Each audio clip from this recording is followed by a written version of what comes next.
Olá, pessoal, tudo bem? A prof está aqui de novo e hoje nós vamos ter uma aula de história. Vamos lá? Então, galera, nós estamos estudando sobre as transformações que a cidade tem ao longo dos anos, certo? Segundo o IBGE, a maior parte da população vive nas áreas urbanas. Mas antigamente era diferente. A maior parte da população era rural. E somente em 1970 a população urbana superou a rural. Mas aí você vai me perguntar, e o que é o IBGE? Vamos descobrir o que é o IBGE? Então vamos lá. O IBGE é o Instituto Brasileiro de Geografia e Estatística. E ele realiza o censo demográfico. O que é o censo demográfico? É um estudo da população do país para obter algumas informações, como, por exemplo, a quantidade de habitantes que tem no país, quantos desses habitantes são homens e quantos são mulheres, qual é o grau de escolaridade da população, né? Se a maioria está no Fundamental 1, se a maioria está no Fundamental 2, quantas crianças vão à escola, quantas não vão, entre outras informações. Esse censo, ele é realizado a cada 10 anos, através de pesquisas com a população. Então, lá, né, as pessoas que trabalham lá no censo, que realizam o censo, passam nas casas e vão coletando as informações. E com essas informações, depois, eles fazem o levantamento dos dados e isso é repassado para o site, que a prof vai deixar lá nos anexos depois. E eu gostaria muito que vocês acessassem para ver as informações que contém lá. É bem interessante o site. Você pode ver informações do Brasil todo, tá? Da cidade que você mora, de outro estado, ou ver informações geral do Brasil. Então, como tarefinha, vocês vão acessar esse site, que a prof vai deixar lá nos anexos, e vai olhar lá junto com o papai e a mamãe as informações, e vão anotar no caderno o que vocês acharam de interessante lá, que informações que vocês gostaram de ver lá no site, ok? As cidades se transformam com o passar do tempo por diversos motivos, como pela concentração da população, pela tecnologia, entre outros. Algumas transformações ocorrem não só nas cidades, como nos tipos de moradias, nos veículos, nas festas, né?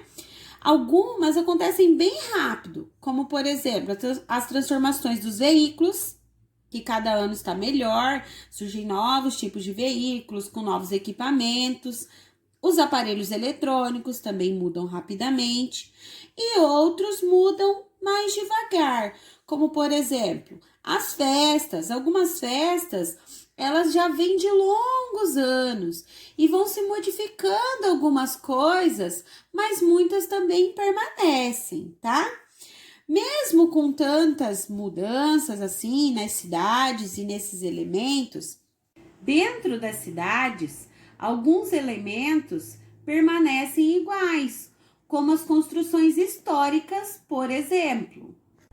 Vamos usar como um exemplo a página 208 do nosso livro de história. Nós temos ali a Avenida São João, em São Paulo, em alguns momentos da história. Então, temos ali em 1901, 1920, em 1954 e em 2018. Podemos observar ali as imagens que ocorreram muitas transformações, da primeira imagem, de 1901, até a última imagem que nós temos ali, que é de 2018. Porém, algumas coisas permanecem. Algumas construções ainda estão ali em 2018, né? Que tinha da anterior, por exemplo, alguns prédios. Então, algumas coisas vão mudando e outras continuam. São construções históricas, então elas fazem parte da história daquele lugar.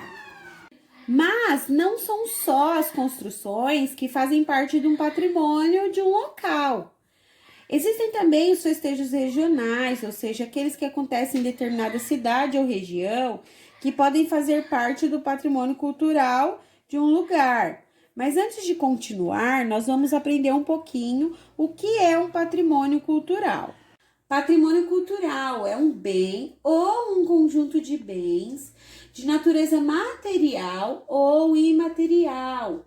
Aquilo que é considerado importante para a nossa identidade cultural, né? Para a identidade cultural do nosso país. E ele pode ser material ou imaterial. Material é aquilo que é palpável, aquilo que a gente pode tocar, como, por exemplo, construções, documentos, sítios arqueológicos, acervos de museu, fotos, entre outros.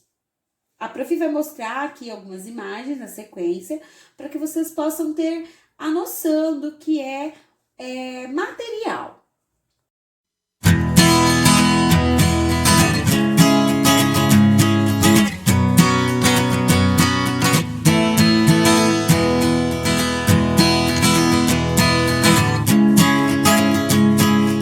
Já o patrimônio imaterial é aquele que nós não podemos pegar.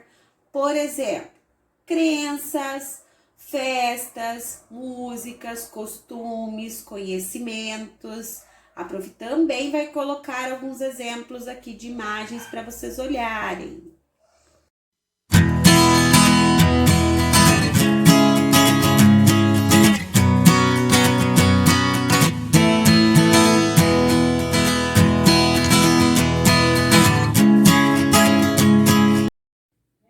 A preservação desses patrimônios depende dos governos, mas também de nós. Nós temos que ajudar a preservar também. Concluímos com essa aula que as cidades são diferentes umas das outras e que até mesmo dentro de uma cidade há diferenças, como, por exemplo, bairros com melhor ou pior infraestrutura. O jeito de falar, os costumes, formas de expressão também podem ser diferentes entre uma cidade e outra. E são essas diversidades que enriquecem a cultura dos povos. E essa foi a nossa aula de hoje, eu espero que vocês tenham gostado.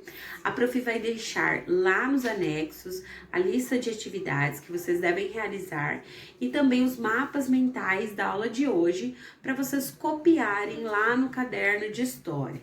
Qualquer dúvida, só deixar para a prof lá na agenda que eu respondo, tá bom? Um grande beijo e até a nossa próxima aula.